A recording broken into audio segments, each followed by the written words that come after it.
O Saber Direito desta semana é sobre direito internacional da atualidade. O procurador federal e professor Diego Pereira Machado aborda no curso os fundamentos, as perspectivas teóricas e a expansão do direito internacional. Ele fala também sobre direitos humanos, asilo e refúgio. Olá, meus amigos, tudo bem? Sejam bem-vindos a mais um bloco, a mais uma aula do Saber Direito, programa Saber Direito, hoje versando sobre direito internacional, que nós estamos classificando como direito internacional da atualidade, redefinindo alguns conceitos, trabalhando algumas tendências evolutivas que são modernas do direito internacional, analisando a evolução histórica do direito internacional, de suma importância, até para entendermos por que o direito internacional ele é classificado hoje como uma disciplina expansiva, uma disciplina ampla, com novos temas, novos objetos de estudo, novos temas da agenda global. O direito internacional, ele vem evoluindo e se aperfeiçoado junto com a evolução da sociedade internacional. Por isso que tem tanto problema. Por isso que tem tantas vicissitudes. Por isso que é difícil, às vezes, conceber alguns conceitos e algumas ideias do direito internacional. Eis aí o motivo de ser tão interessante. Eis aí o motivo do direito internacional ser tão atualizado, atual. Ele é necessário, ele tem coragem, o direito internacional, ou pelo menos os internacionalistas, de enfrentar problemas que ultrapassam as fronteiras. Pessoal, de acordo com a primeira aula, tudo está redefinido. Especialmente, recapitulando depois da Segunda Guerra Mundial, em 1945. Aquela ideia de soberania de Westfália, de 1648, ela foi redefinida. Hoje, a soberania, ela pode ser entendida sob uma perspectiva qualitativa e quantitativa. Como assim? A soberania, sob a perspectiva qualitativa, ela não pode ser flexibilizada. Vejam, qualitativa. Quando eu pergunto aqui dentro do nosso território quem é soberano, é a República Federativa do Brasil. Ou seja, quem é titular dessa soberania é o Brasil, é o Estado brasileiro, República Federativa do Brasil. É a soberania estudada sob a perspectiva qualitativa, qualidade, quem é titular da soberania, República Federativa do Brasil. De outra banda, se nós analisarmos a soberania sob a perspectiva quantitativa, aí ela é flexibilizada. Aí ela precisa ser flexibilizada. Aí eu já estou falando de assuntos, de atribuições, de competências. Os estados não conseguem mais solucionar problemas mundanos, problemas atuais. A desertificação, problemas ambientais, conflitos armados, proteção ao meio ambiente, proteção aos demais direitos humanos. Os estados, de forma isolada, não conseguem solucionar. Por isso que a soberania foi flexibilizada. E a soberania tem cada vez menos importância. Embora, infelizmente, alguns estados não consigam entender essa nova concepção de soberania que foi flexibilizada. Em razão da expansão do direito internacional. Em razão do direito internacional da atualidade. Em razão da redefinição do abandono da lógica westphaliana. Ela tem que ser abandonada. Aquela lógica westphaliana do Estado pelo Estado, somente existe Estado pelo Estado, tem que ser abandonada. A partir de 1945, fim da Segunda Guerra Mundial, a lógica mudou. Hoje, a lógica moderna e atual é a lógica do Estado pelo indivíduo. Vejam, lógica do Estado pelo indivíduo. É o ser humano que é o centro. É a dignidade da pessoa humana que é fundamental. É o objetivo maior, mais importante do direito internacional. Embora, infelizmente, alguns gestores, alguns chefes de Estado não consigam aceitar essa nova roupagem do direito internacional. Essa roupagem marcada por tendências evolutivas. Uma delas, a mais importante, a humanização do direito internacional. Muitas vezes, com perdão da redundância, é difícil humanizar o ser humano. Ele não consegue se humanizar, se sensibilizar. E com base nessa breve introdução, remetendo à aula número 1, nós inauguramos essa aula número 2, O título dessa aula é Novos Sujeitos do Direito Internacional. Ou melhor ainda, por novos sujeitos do direito internacional. O Estado, dono do direito internacional, já foi abandonado há muito tempo. Aquela centralidade em que tudo girava ao redor do Estado, ela foi abandonada. Não pode mais ser aceita. Pois bem, já que o Estado não é o centro, a gente tem que pensar em novos sujeitos. Por isso que essa aula ela faz praticamente um apelo em seu título. Por novos sujeitos do direito internacional. Tudo bem? Não esqueçam, o direito internacional é uma disciplina ampla, é uma disciplina que nós classificamos como da atualidade, é um genus generalissimo cada vez mais amplo, abarcando cada vez mais assuntos, desde o direito internacional do turismo até o direito espacial. O professor Hugo Grossio, para muitos o pai do direito internacional, se nós estudarmos a história do direito internacional, e nós não vamos mais estudar, fiquem tranquilos, se nós estudássemos a história do direito internacional, vocês conseguiriam perceber que muitos doutrinadores, especialmente na Europa, classificam o professor e doutrinador Hugo Grossio como o pai do direito internacional. Isso é muito contestável.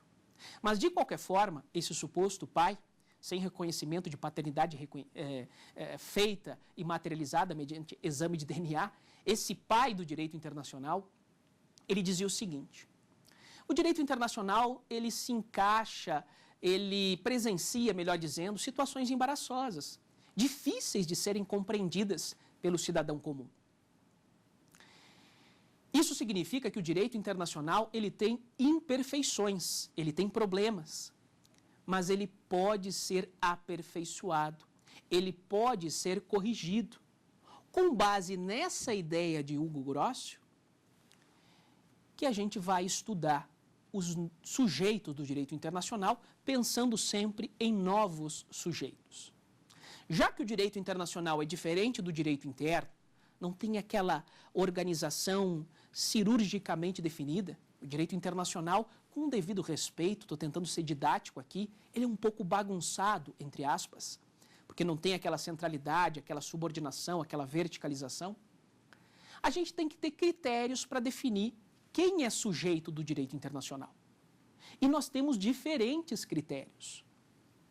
Como assim? Nós não temos um tratado internacional que defina, quem é sujeito do direito internacional. Não tem um tratado.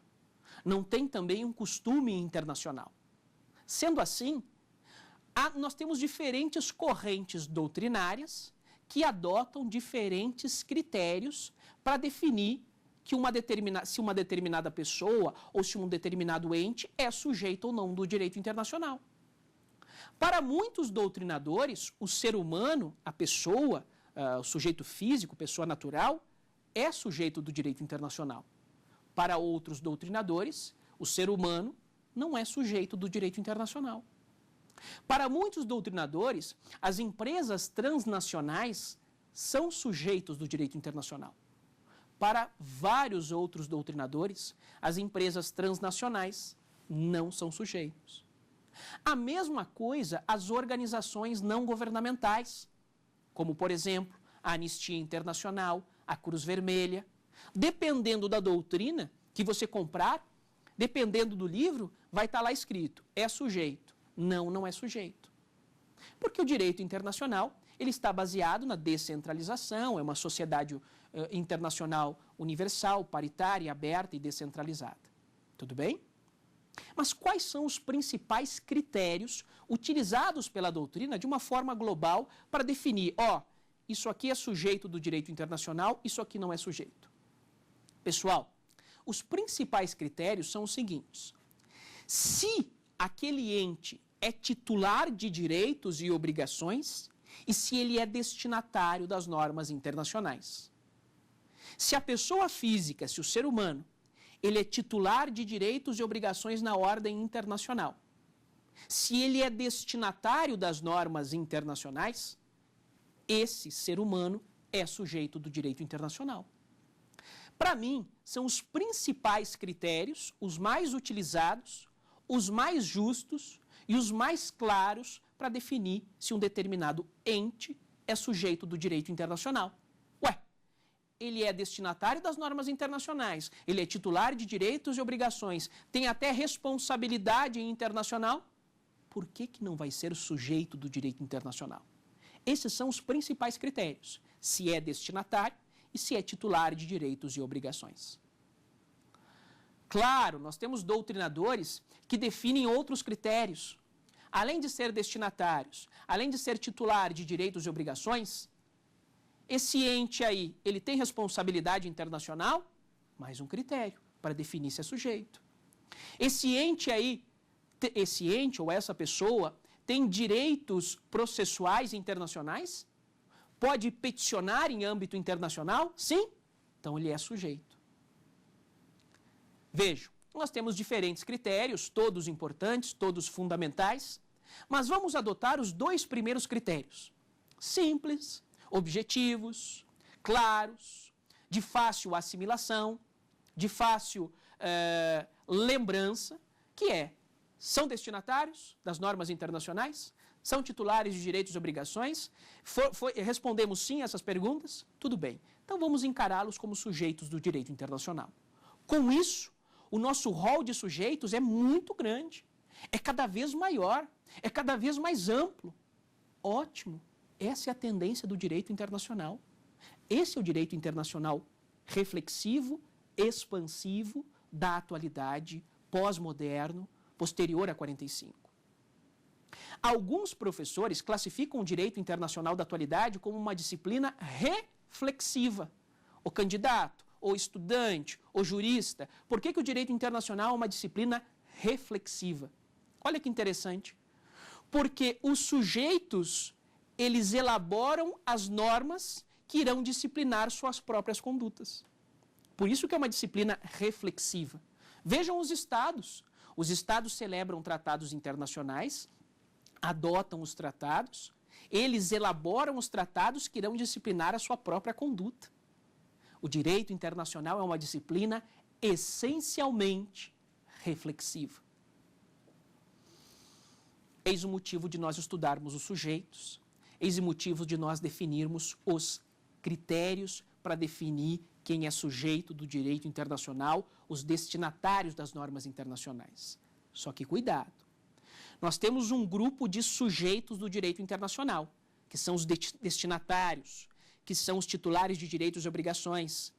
E nós temos vários outros atores internacionais, que atuam no cenário internacional e, para alguns doutrinadores, não são sujeitos. Dependendo da corrente adotada, dependendo dos critérios adotados, não são sujeitos. Por exemplo, alguns professores dizem o seguinte: o Estado é sujeito do direito internacional. As empresas transnacionais não são sujeitos, mas todos são atores internacionais. Atuam, alimentam o direito internacional. Tudo bem? Tranquilo? Para nós, o nosso rol é cada vez mais amplo. E vocês vão ver que o nosso posicionamento, que nós mudamos, por sinal, desenvolvemos um estudo e mudamos o posicionamento, para nós o rol de sujeitos é cada vez mais amplo. Até mesmo a empresa transnacional, creio eu, ser hoje sujeito do direito internacional, embora um tema polêmico. Vocês podem escutar algo diferente na aula de vocês. Feitas as observações iniciais e definidos os critérios para definir quem é sujeito, eu tenho que fazer uma distinção básica, um próximo tópico da aula de hoje. Vamos distinguir personalidade de capacidade. E a distinção é muito simples. A ideia é a mesma do direito civil. Vocês que estudam direito civil e são doutores em direito civil, devem estudar o artigo 1º, o artigo 2º, o artigo 3º e 4º, lá da parte geral do nosso Código Civil, a Lei 10.406 de 2002. Lá vocês estudam e fazem a distinção entre personalidade e capacidade. Essa ideia se aplica também ao direito internacional. Ter personalidade jurídica é ser sujeito do direito internacional. A personalidade jurídica é uma pré-habilitação. É uma pré-habilitação, é uma pré-condição para atuar no cenário internacional, para ser titular de direitos. Sendo assim, a personalidade jurídica internacional é uma pré-habilitação para atuar, praticar, ser titular de direitos, exercer a capacidade. Vejam que a ideia de personalidade que antecede a capacidade como uma pré-habilitação nos remete à ideia lá do nosso Código Civil. E essa mesma lógica nós iremos aplicar ao direito internacional. Tudo bem? Para definir quem são os sujeitos do direito internacional, a doutrina desenvolveu algumas teorias. Nós temos, claro que nós poderíamos aqui desenvolver e aprofundar em cerca de 8 ou 12 teorias, mas eu dividi em 3, de forma didática para a gente poder assimilar com maior facilidade. Nós temos basicamente 3 teorias. A primeira teoria é a teoria clássica, também classificada como teoria estadualista, também denominada como teoria westfaliana, que nos remete à Paz de Westfália de 1648. A história do direito internacional que quase ninguém estuda e relega a segundo plano, e nos ajuda a entender a sociedade atualmente. Por isso que é importante a evolução histórica do direito internacional da nossa primeira aula. Pois bem, para definir, para conceituar, para separar quem são os sujeitos, retomando, nós temos 3 teorias. A primeira é a teoria clássica, ou estadualista, ou westfaliana. De acordo com essa teoria, sujeito do direito internacional são somente os Estados. Somente o Estado que atua em âmbito internacional, aquele Estado soberano de 1648, somente ele é sujeito. Os outros podem até ser atores do direito internacional, mas não são sujeitos. Por óbvio, essa teoria estadualista clássica westfaliana, ela foi abandonada e não é mais adotada. Vejam que é uma teoria alemã, nos remete a Westfália de 1648. Especialmente depois de 1945, com o fim da Segunda Guerra Mundial, com o abandono, teoricamente, da lógica westfaliana, o Estado continua sendo sujeito e é o principal, é o mais atuante, mas não é o único. Por isso que a teoria clássica, estadualista, westfaliana, de origem na Alemanha, não é mais adotada para definir quem são os sujeitos. Estado é sujeito? É, mas não é o único. Além da teoria westfaliana clássica ou estadualista, nós temos a teoria individualista. Essa teoria individualista, ela tem origem na França. E ela é extremamente radical, é o oposto da primeira. E tem um nome, uma denominação que se autoexplica, né? Autoexplicativo. Vejam o nome da segunda teoria, teoria individualista. De acordo com essa teoria, teoria individualista, sujeito do direito internacional, somente o indivíduo, somente o particular, somente a pessoa humana. Exclui, inclusive ficou até contraditório, exclui até mesmo o Estado.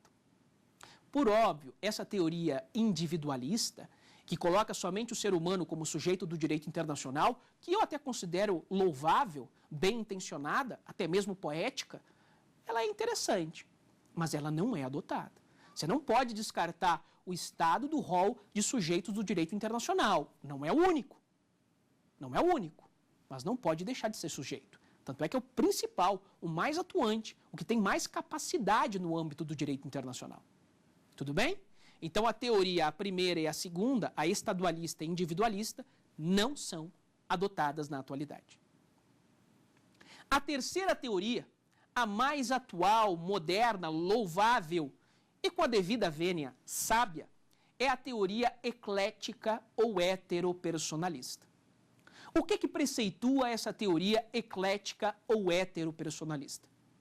Nós temos diferentes e vários sujeitos do direito internacional e novos que estão surgindo e do porvir, que ainda estão por vir, que ainda irão surgir. De acordo com a teoria heteropersonalista ou teoria eclética, os Estados, por óbvio, são sujeitos do direito internacional. As organizações internacionais, e quando eu falo em organização internacional, eu estou falando de ONU, eu estou falando de OIT, eu estou falando de OEA, eu estou falando do Mercosul, eu estou falando da União Europeia. Todas essas organizações internacionais, em sentido lato, são sujeitos do direito internacional.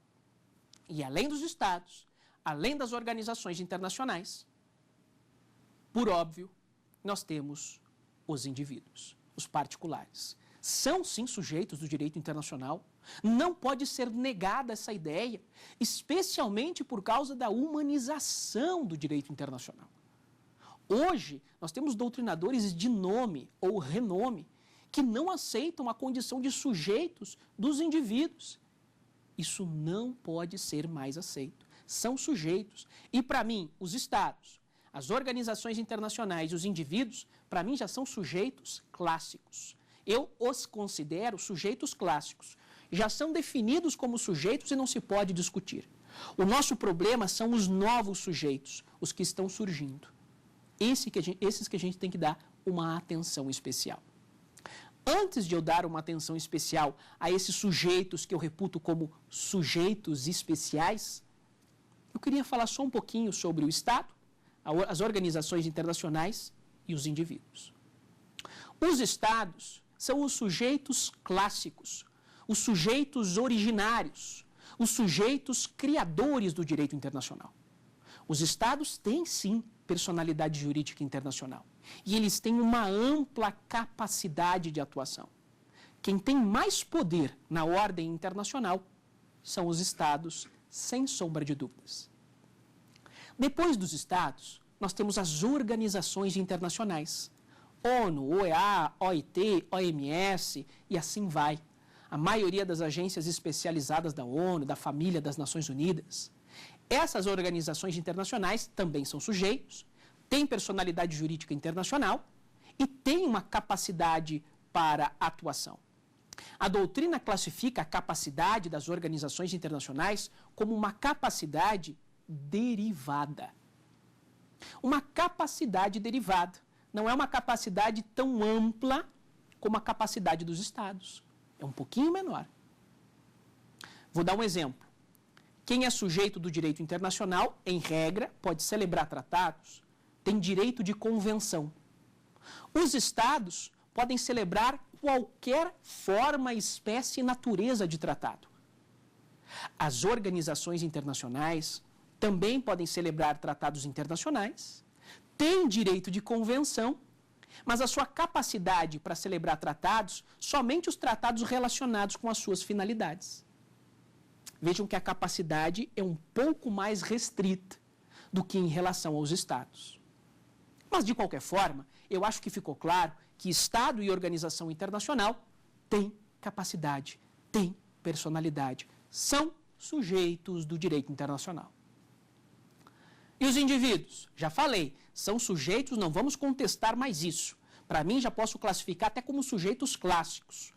O direito internacional dos direitos humanos, a humanização do direito internacional prova isso. Os indivíduos, os particulares, eles têm uma atuação ativa e passiva em âmbito internacional. Eles são titulares de direitos e eles também sofrem responsabilidade internacional. Vou dar 2 exemplos básicos, importantes. Os indivíduos, os particulares, a pessoa humana, pode peticionar em âmbito internacional. Nós temos, por exemplo, o Sistema Interamericano de Proteção aos Direitos Humanos. O Sistema Interamericano, ele é gerenciado pela OEA, Organização dos Estados Americanos. E aqui no nosso Sistema Interamericano da OEA, nós podemos peticionar denunciando a violação aos direitos humanos. Vejam, é uma atuação ou um comportamento ativo perante o direito internacional. Lá na Europa, no sistema regional europeu de proteção aos direitos humanos, o peticionamento é ainda mais desenvolvido. Porque lá na Europa, o indivíduo particular, ele pode peticionar diretamente a um tribunal. A força do particular, do indivíduo na Europa, é muito maior. Lá, eles já adotam o jus standi. O que é jus standi? É o peticionamento direto ao tribunal. Se tiver os direitos humanos violados, um cidadão europeu, ele pode peticionar e denunciar o Estado diretamente a um tribunal, a uma corte internacional. é o jus standi. Infelizmente, na OEA, no nosso Brasil, no nosso sistema interamericano, nós não temos ainda o jus standi, nós temos o locus standi. Nós não podemos ainda peticionar junto a um tribunal. Nós direcionamos a nossa petição a uma comissão, que depois remete para o tribunal. Essa é a diferença entre jus standi, na Europa, e locus standi, no âmbito da OEA. Fato é, a despeito das diferenças evolutivas do sistema europeu e americano, fato é que o particular ele pode ter um comportamento ativo e peticionar em âmbito internacional. Ele é sujeito, sim, do direito internacional. Além de ter um comportamento ativo, pode também ter uma atuação ou comportamento passivo, ser responsabilizado em âmbito internacional. Nós temos aí, por exemplo, o caso do TPI, do Tribunal Penal Internacional, criado pelo Tratado de Roma de 1998. Um indivíduo, um particular, pode ser responsabilizado em âmbito internacional, no âmbito do TPI, é um comportamento passivo. Vejam que o particular, a pessoa humana, está sendo responsabilizado. É sujeito, sim, não tem como negar mais essa condição. Só que, como eu estava falando para vocês, sujeito, organização internacional e os particulares e indivíduos, para nós, já são sujeitos clássicos. Não tem como contestar mais essa condição. Vamos aperfeiçoar a condição e a posição do ser humano, do indivíduo perante o direito internacional, dando-lhes mais direitos processuais internacionais. É isso que a gente tem que fazer. Mas levando em conta aquela teoria que eu citei no comecinho da aula, a teoria heteropersonalista ou teoria eclética, levando em conta essa teoria, nós temos novos sujeitos. E eu vou tratar agora com vocês sobre os sujeitos especiais. Sujeitos especiais em sentido lato, sentido amplo. Nós temos outros entes que também são sujeitos. E eu começo falando sobre os beligerantes. Os beligerantes são sujeitos do direito internacional? Creio eu que sim. O que é beligerância, beligerantes ou estado de beligerância? É um conflito interno de grande magnitude. É um conflito interno que ocorre dentro do território de um único Estado. É o estado de beligerância que envolve os beligerantes. É o que popularmente se conhece como guerra civil. Muitos entendem que na Síria, por exemplo, já há uma guerra civil, por sinal, formalmente reconhecida. Essa guerra civil na Síria, que está gerando deslocamento forçado de várias pessoas, a Síria, que é gerenciada, entre aspas, pelo senhor al-Bashar, que está sendo perseguido, o seu poder está em ruínas, lá na Síria nós teríamos uma guerra civil, um estado de beligerância. Esses beligerantes são sujeitos? Modernamente, majoritariamente, entende-se que são sujeitos. Vai considerar sujeito quem está numa guerra civil? Se for necessário, sim. Os estados precisam reconhecer que esses beligerantes são sujeitos. Mas para quê? Especialmente para serem celebrados tratados de paz. Para exercer o direito de convenção, para celebrar um tratado, especialmente o tratado de paz, para acabar com o conflito interno, tem que ser reconhecida a condição de sujeito. E isso é fundamental. Em caso de celebração de um tratado de paz numa guerra civil interna, estado de beligerância, tem que se reconhecer a condição de sujeito, ainda que com capacidade limitada aos beligerantes. É fundamental. Saindo dos beligerantes, eu vou direto para os insurgentes. E os insurgentes podem ser considerados sujeitos do direito internacional? Meus amigos, tudo o que eu falei sobre os beligerantes aplica-se aos insurgentes, ou estado de insurgência. O que seriam os insurgentes? Pois bem, os insurgentes é um conflito interno dentro de um determinado estado, só que de menor magnitude. Não chega a ser uma guerra civil. É um estado de beligerância menor, mais restrito, mas que envolve grupos insurgentes. Tudo que eu falei sobre o estado de beligerância deve ser aplicado aos insurgentes. Eles precisam ser reconhecidos como sujeitos do direito internacional pelos demais sujeitos, pelos demais estados, especialmente para a celebração de tratados de paz. É um conflito interno com menor magnitude, de menor envergadura, como falam alguns doutrinadores. E nós temos aí vários estados de insurgência espalhados pelo mundo, especialmente na África, especialmente na Ásia. E para encerrar esses conflitos, nós precisamos de tratados de paz. E para celebrar tratados de paz, tem que ter direito de convenção. E para exercer o direito de convenção, tem que ter a condição de sujeito, a personalidade jurídica reconhecida, ainda que com capacidade limitada. Isso se aplica aos insurgentes e aos beligerantes, especialmente para acabar com os atentados à vida, para acabar com as violações aos direitos humanos e encerrar aquele conflito interno. Além dos beligerantes, além dos insurgentes, que seriam sujeitos especiais em sentido amplo, nós temos o MLN, Movimentos de Libertação Nacional. Esses movimentos de libertação nacional, consistem em grupos políticos que têm como objetivo conseguir a autonomia de um determinado território ou o reconhecimento legítimo perante a sociedade internacional de um determinado grupo. Os movimentos de libertação nacional, eles também podem gerar um estado de beligerância ou um estado de insurgência. Quais seriam os principais exemplos dos movimentos de libertação nacional? Nós temos a OLP, Organização para a Libertação da Palestina.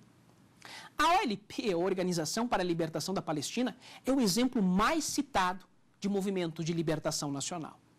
Só que hoje a Palestina, ela já saiu, reputo eu, dessa classificação. Ela não pode mais ser considerada um movimento de libertação nacional. Ela é hoje um Estado.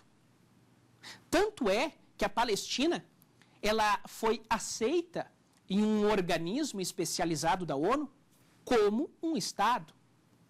Tanto é que o Brasil, no ano de 2010, formalmente reconheceu a Palestina como um Estado.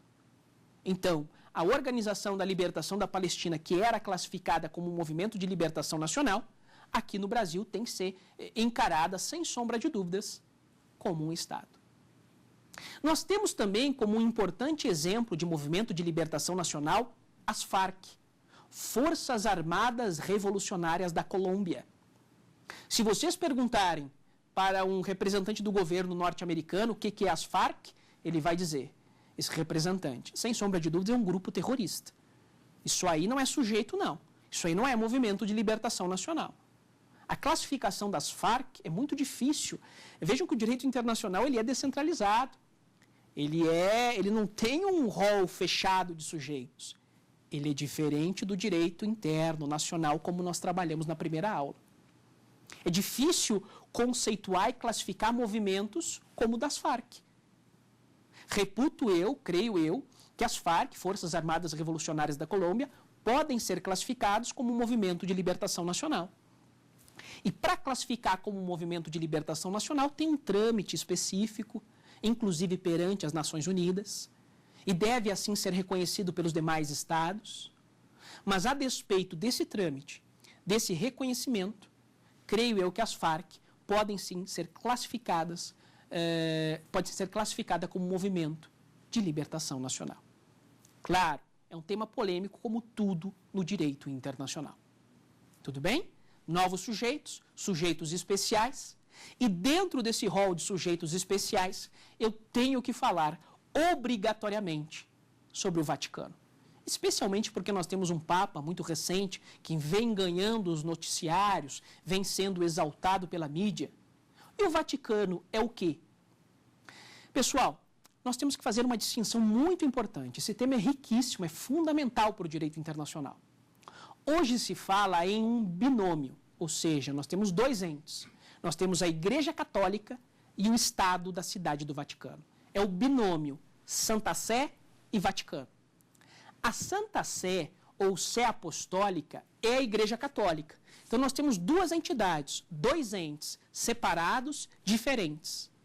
A Santa Sé, a Igreja Católica, que é uma entidade, um ente de natureza religiosa, e nós temos o Vaticano. Esse Vaticano é um Estado, formalmente reconhecido como Estado da Cidade do Vaticano. O Papa, ele cumpre dois papéis fundamentais, ele tem duas atribuições fundamentais.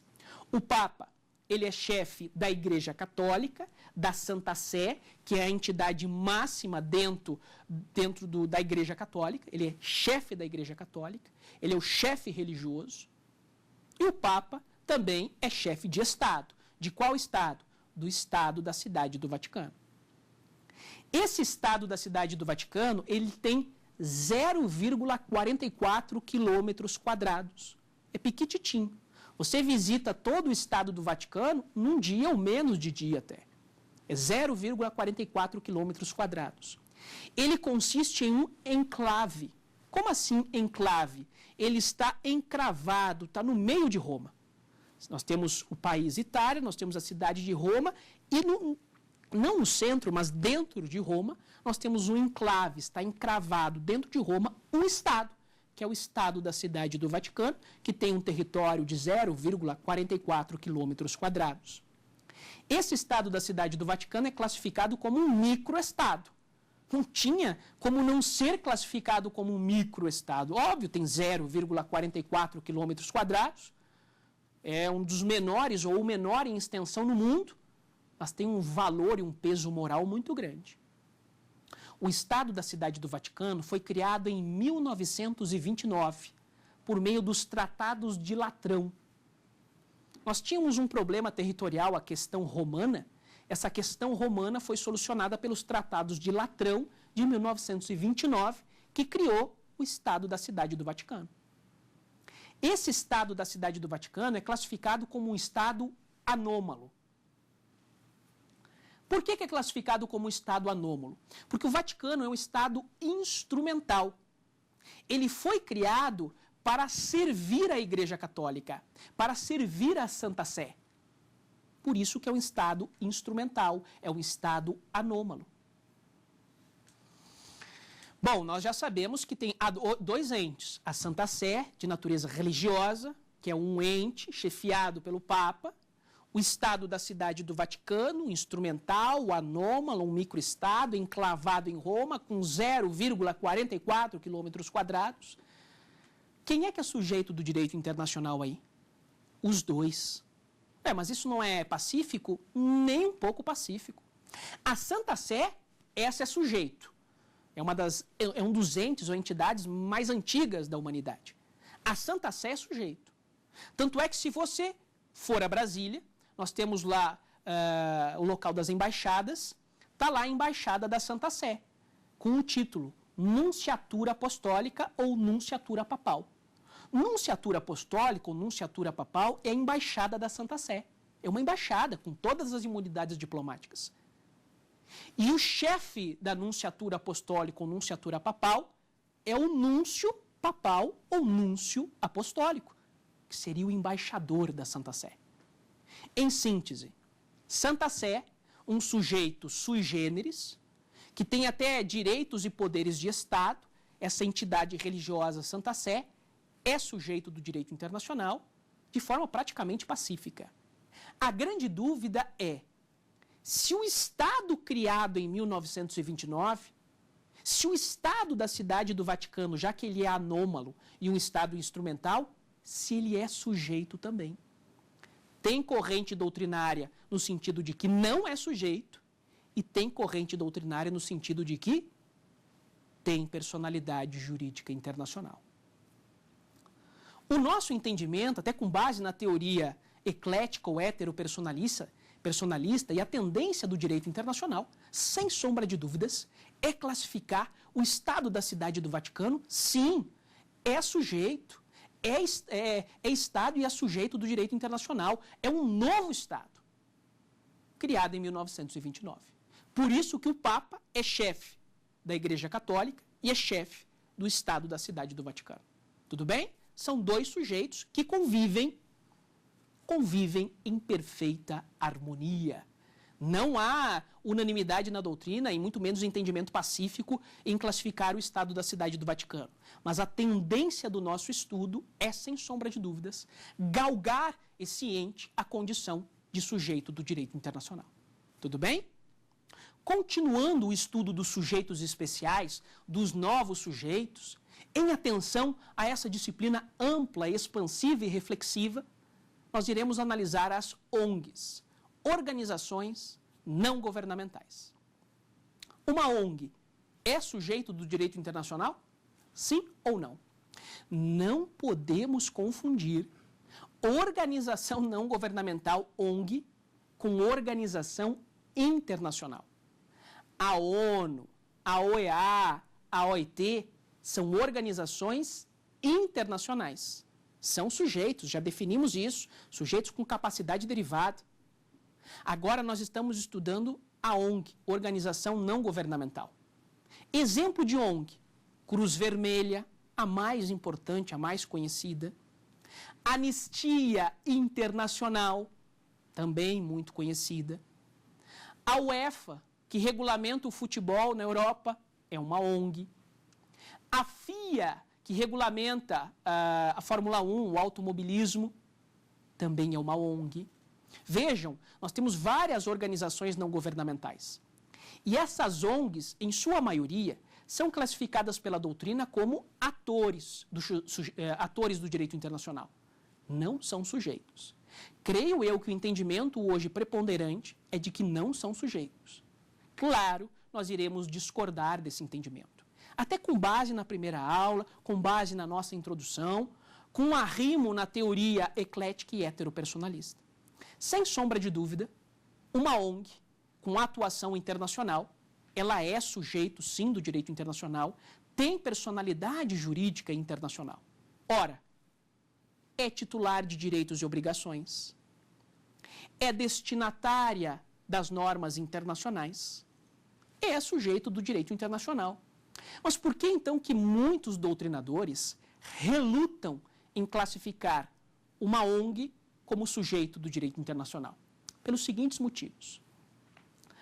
Uma organização não governamental, ela é criada e regulada por um direito interno, pelo direito civil.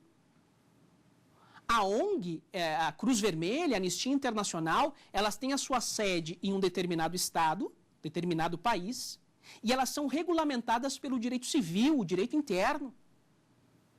E mais, elas são criadas mediante contrato, ato constitutivo, não são criadas mediante tratado internacional.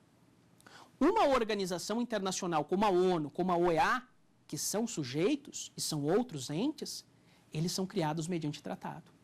Uma ONG não é criada mediante tratado. Duas diferenças fundamentais: regulada a ONG pelo direito civil, direito interno, e criada mediante contrato, estatuto, não é mediante tratado. E mais, as ONGs, em regra, elas não têm direito de convenção. Elas não celebram tratados internacionais, com exceção da Cruz Vermelha.